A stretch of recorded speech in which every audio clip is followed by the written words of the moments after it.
Attenzione, c'è un annuncio squalifica relativo alla terza serie appena conclusa. L'atleta che ha nuotato in quarta corsia, Giovanni Furlan, è stato squalificato per falsa partenza.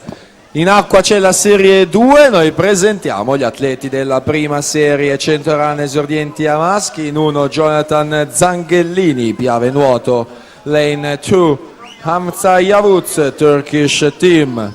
In 3 Franco Lihuel Natale, Gemona nuoto. In 4 Angelo Comunello, Rosà. In 5 Edoardo Latifondi, Rosà. In 6 Alvise Zanon, Aquapolis. In 7 Edoardo Rossi, CSS. In 8 Giulio Palazzolo, Gabbiano.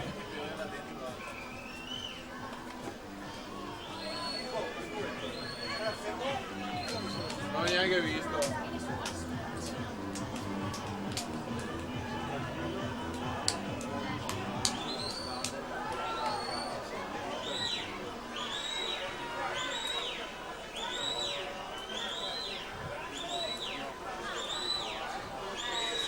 Alessio Andrea Serraglio in corsia 5 per la Leosport, 1:21:72, sale al comando della classifica provvisoria quando alla partenza abbiamo la prima serie già presentata.